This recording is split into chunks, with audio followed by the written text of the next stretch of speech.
Since 1968's Night of the Living Dead, we have all at least one time wondered, would I survive a zombie apocalypse? What will you do? How will you fare? And who will you become? Across all of fiction, among the survivors that face the undead, Leon Scott Kennedy likely stands alone as the single most accomplished and capable survivor across all zombie media. He is who we would want to be in the zombie apocalypse. For this video, I'll be considering both the original games and their remakes, as the producer of the RE3 remake states that both versions coexist, and the Umbrella and Darkside Chronicles games, as they are as well on the official online timeline between the remakes and the CG movies, as well as the Infinite Darkness Netflix show. Any guidebooks published or approved by Capcom, interviews with writers, directors, etc. will also be taken into account, all to prove that Leon S. Kennedy is way stronger than you realize. As revealed in the Capcom Friendly Club Style Fanbook Volume 6, Leon was actually orphaned at a young age, his entire family being the victims of a single crime, with a lone police officer managing to save the young Kennedy, inspiring the aspirations and sense of justice that would continue to motivate him for the rest of his life. He would graduate from police academy with especially high marks, to the point that his marksmanship skills were far beyond those of ordinary police officers. In fact, on his first day on the job, he's noted as displaying all of the fortitude and courage of a seasoned policeman, with excellent aim, impressive even compared to special forces, in the same breath as the STARS unit from Resident Evil 1. Said elite group consisted of the best soldiers from around the world, such as those with Air Force and Delta Force training, mainly Claire Redfield and Jill Valentine. The Famitsu Biohazard Escape Bible, a Japanese official guide for the first game's remake, notes STARS as having high-level proficiency with all types of weapons, and again, Leon is impressive even compared to that unit on his very first day, before ever encountering the undead. Within the events of Resident Evil 2, Leon would make use of these skills and showcase his sharp wit and elite levels of adaptability and problem solving.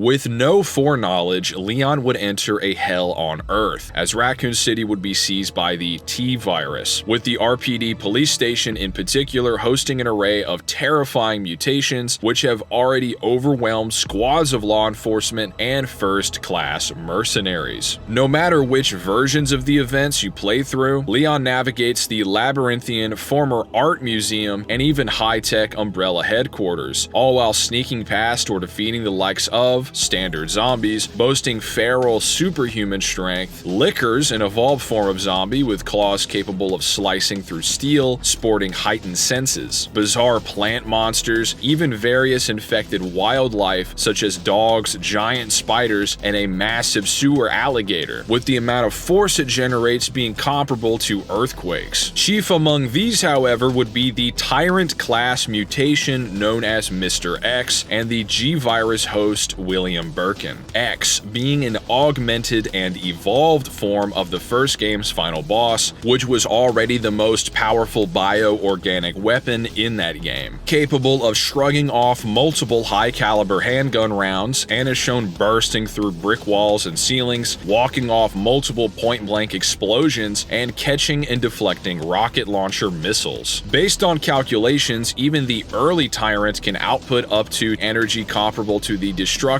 of a small building with supersonic or nearly Mach 2 reaction times. Despite all of this and Mr. X's ability to easily crush human skulls, Leon shrugs off the Tyrant's attempts to strangle the rookie cop multiple times, before finally downing the mutant with a powerful anti-tank rocket. Keep in mind, this is after Mr. X's containment suit is destroyed, allowing for the Tyrant to output even more power, yet Leon defeats it all the same. The G-virus infected Dr. William Birkin is, however, confirmed to be greater than a tyrant by the Biohazard 3 survival file, the Club Nintendo Resident Evil Special Magazine, and the original game's writer. Like Against X, Leon survives Birkin's slamming the cop through a steel walkway and his attempt to crush his skull, despite Birkin too crashing down from floors, cleaving Mr. X apart, and growing stronger with every subsequent mutation. While some might look at Leon's inability to shrug off a shot to the shoulder, the guns in this universe are blatantly far more powerful than in our world, as throughout the series, in many scripted or necessary events, shotguns are shown vaporizing buses or breaking apart giant rock formations. The chief producer of Resident Evil 5 even said as much, that these weapons can be upgraded beyond our limits, and that kind of necessarily has to be the case. Even that aside, by RE6, Leon can just casually tank Gatling gun rounds, again in scripted sequences, which is by no means the most absurd event in that game, you just wait. Regardless, RE2 not only informs Leon's durability as far beyond peak humans in our real world, it also reaffirms his skills and intuition as well beyond world class. Even in his weakest form, Birkin managed to slaughter an entire squad of Umbrella mercenaries, with the infamous Hunk being forced to retreat. Despite being trained to join the Umbrella security service, the foremost mercenaries under the giant pharmaceutical company, trained to take out tyrants as part of their initiation, this elite team tasked with a paramount mission were dumbfounded and butchered by Birkin, much less his later forms which Leon survives against. To put that into perspective, Hunk alone can fight through scores of zombies, infected dogs, spiders, reptilian-esque hunters, walking deadly plants, and lickers, with even lower level Umbrella mercs being capable of taking out men 1 to 20 and hitting a target multiple times from 600 yards away. What this most showcases to me is both Leon's cool-headedness and intuition, as the series often canonizes these gameplay weak points, such as Birkin's various giant eyes across his body, which Leon evidently recognizes and targets with much greater efficiency than even the series' most renowned of soldiers. Again, on his very first day on the job. Surviving in this city of the damned just before it's wiped away would gain attention from the United States government, with it being clear to all parties that a new age of bioterror has begun. Leon would further be trained and inducted into a strike team under the direct and sole command of the president. His training under Special Operations Command soldier Jack Krauser would push Leon to the brink, tapping into his potential to become far stronger. In the words of the Resident Evil 4 producer, he became a master of melee combat per the official Twitter account. Between Leon and the other protagonists of the series he'd scale to, he would boast some measure of mastery over 16 martial arts, give or take. The Dark Side Chronicles depicts Leon and Krauser quelling a South American outbreak. However, the RE4 remake producer suggests this may have been retconned in the current canon, or it's at least not 100% as depicted before. All the same, Leon matures in this time to become one of, if not the strongest and most elite agent on Earth, and was about to be tasked with the direct protection of the president and his family before the turncoat Krauser kidnaps the head of state's daughter and hands her over to the Los Illuminados cult in rural Spain.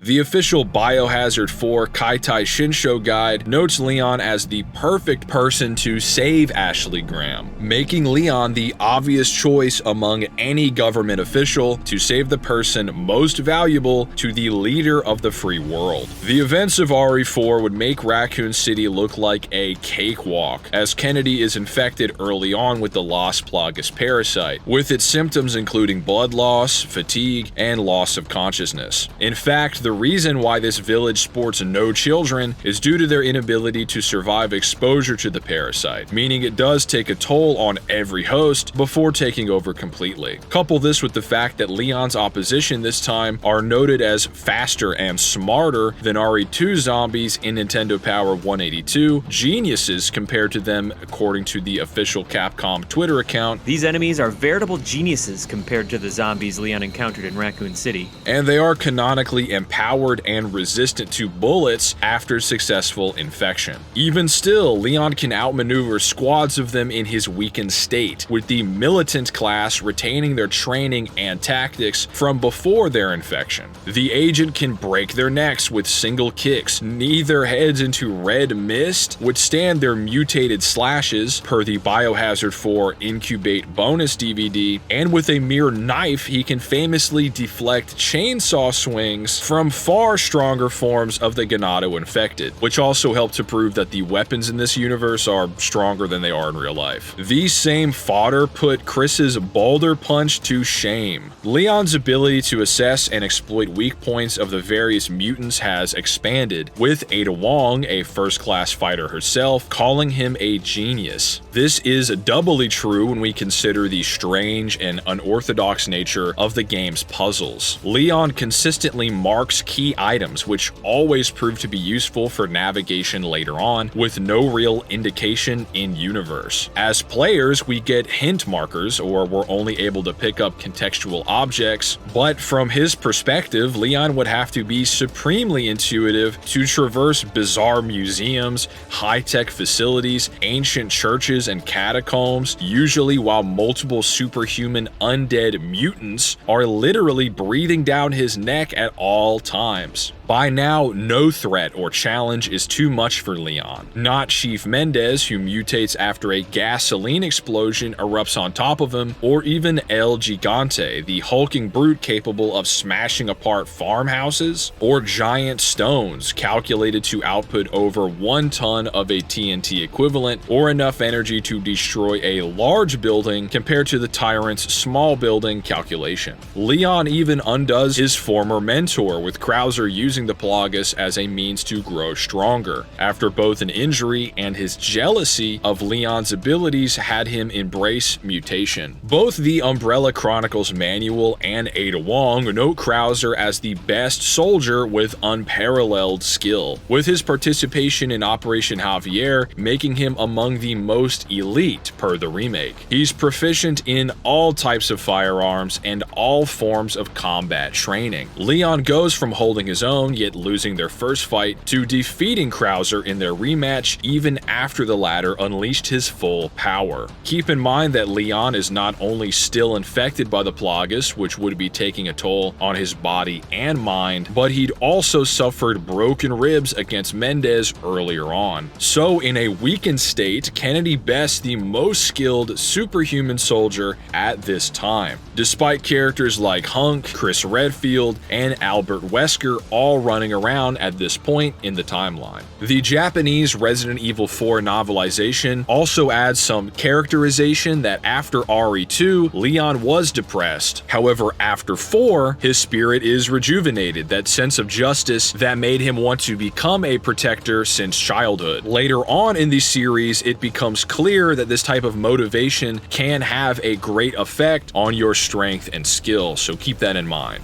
After saving Ashley, Leon would undergo countless missions against biological attacks, growing in skill post RE4, with the Resident Evil Degeneration movie showcasing yet another G mutation akin to Birkin, wiping out a squad of armed soldiers, which is consistent with Birkin versus the Umbrella unit, only for Leon to stab, tank strikes from, and ultimately put it down, all while leaping around like Spider-Man. The Infinite Darkness Netflix show emphasizes his elite zombie handling abilities, even compared to other top-tier agents, and he yet again survives an attempted strangulation from a tyrant described as Leon's toughest enemy ever. So stronger than Mr. X, Birkin, Mendez, El Gigante, Krauser, and even the giant final boss from Resident Evil 4. Leon's next appearance, chronologically, would be Resident Evil Damnation. The final battle of this film features two tyrants, a a massive variant never before seen in the games. One-shot hordes of lickers, all amped by the parasite seen in RE4. These things break through massive stone walls, hurl around minivans, and tank massive gasoline truck explosions. The amount of force this would output is anywhere between 150 to 350 tons of TNT, which is comparable to what it would take to wipe away multiple city blocks. It as well catches a rocket launcher midair, all for Leon to just react to it, brace himself in time, and totally withstand a running start, wound up uppercut and toss combo. The official art book for this film even describes this as the ultimate BOW, and again, this is after Resident Evil 5. Every boss Chris and Sheva defeat until Wesker are officially weaker or less deadly than what Leon manages to tank here. At face value, this would also scale above Alexia Ashford's form in Code Veronica, where in that boss fight she is shown capable of dodging particle cannons, which are oftentimes in our real world capable of firing light speed attacks.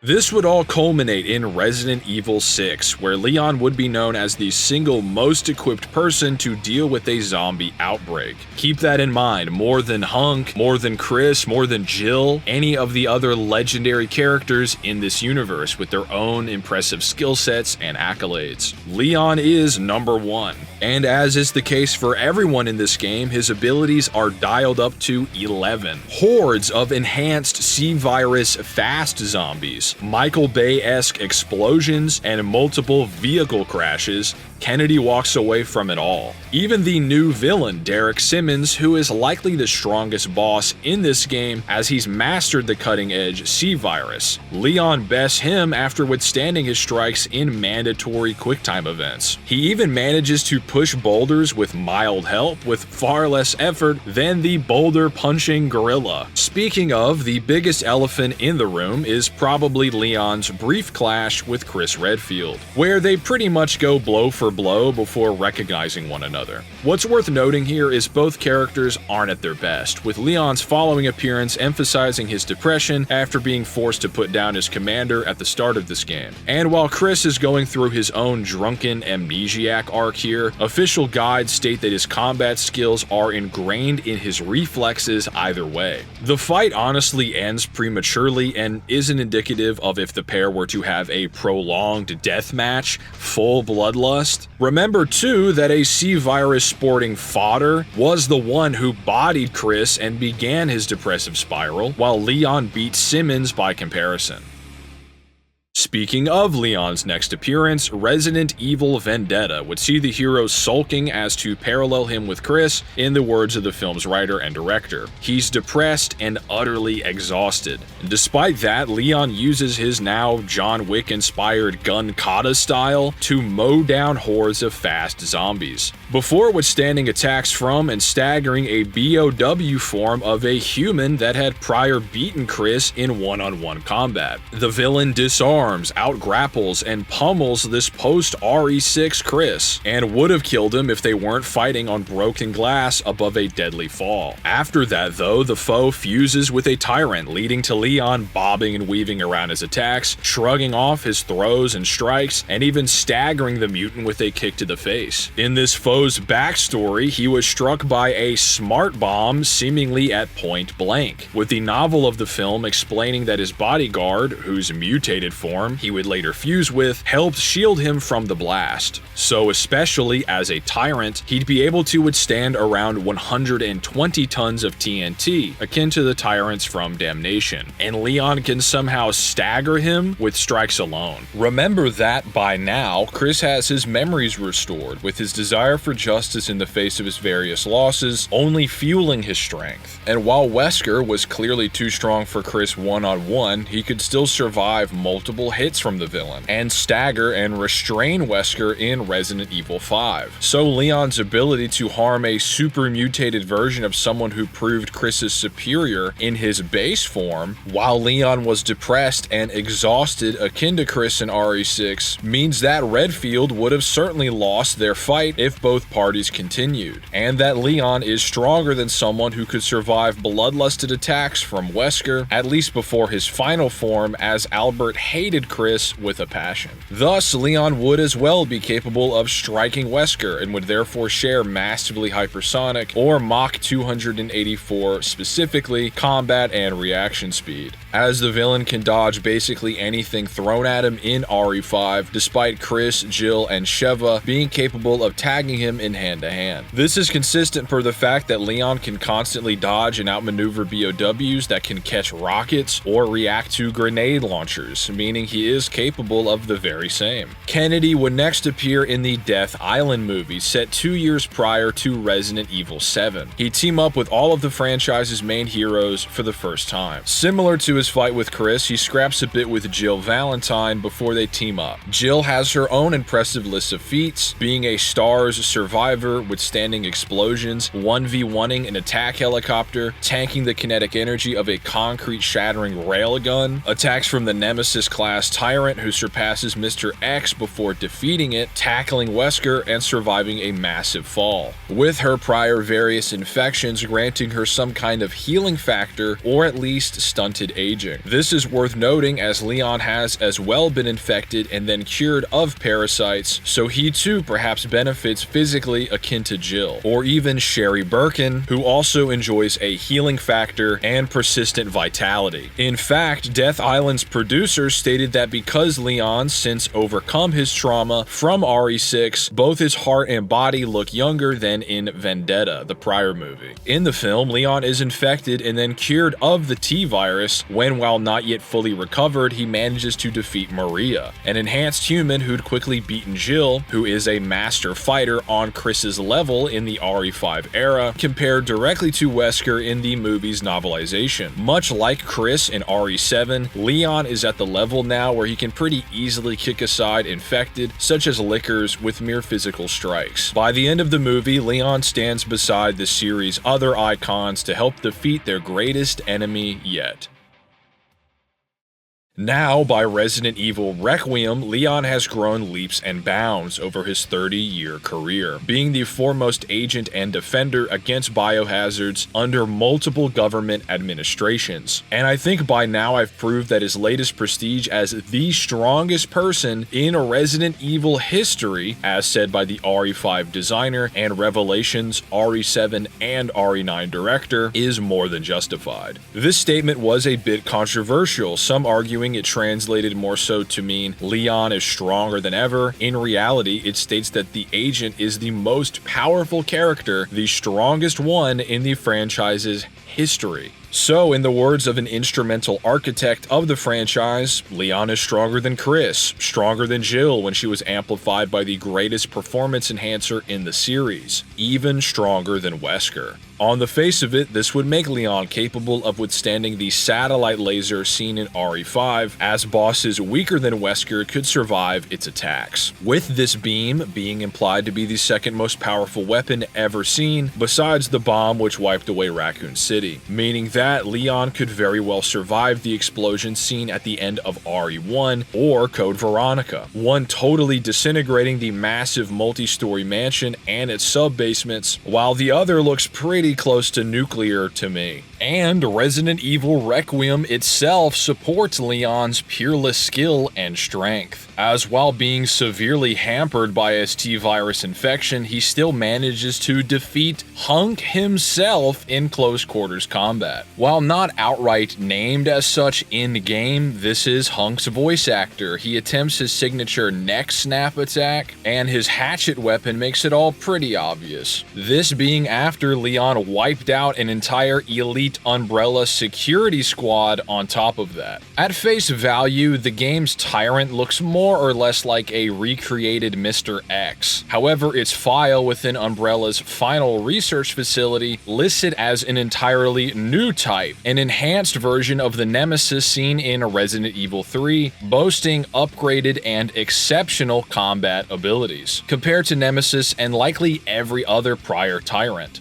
This is insane because by definition, this means a dying and weakened Leon can take attacks from, stagger with flying knees, slash into and defeat one of the strongest BOWs in the entire series, as this database would be taking into account every single bioweapon advancement up to 2026. Even against this new Wesker clone, likely as capable as his RE5 counterpart given the homages, Leon can stay conscious after multiple of his strikes and still keep up with and slice into him, all while he's verbatim at his limit, coughing up blood and losing consciousness. Chris had teamwork, rocket launchers, and suppressants to weaken Wesker. He never hacked his limbs off while hallucinating and passing out. After being restored, Leon also goes on to 1v1 Gideon's final form, a tyrant akin to Birkin or Nemesis's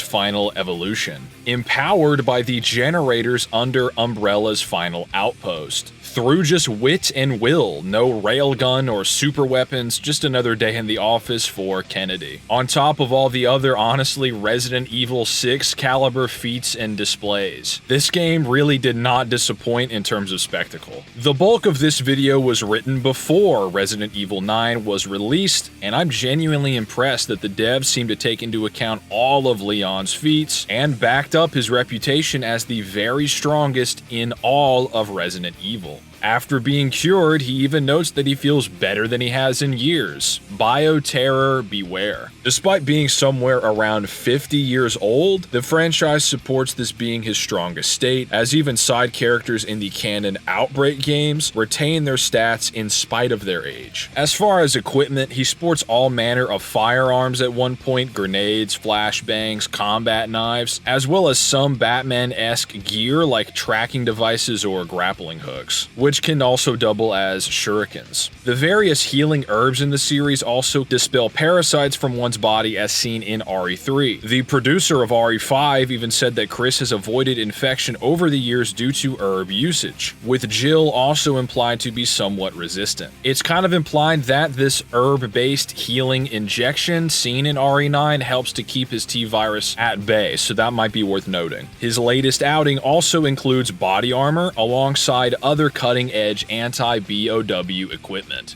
When all is said and done, Leon is a master martial artist, marksman, and stands toe-to-toe and above the strongest forces in the Resident Evil franchise. All in all, Joel never stood a chance. With all that said, thank you for watching. Please like and subscribe for more. Feel free to check out my other similar videos on screen now, and as always, I'll see you all next time.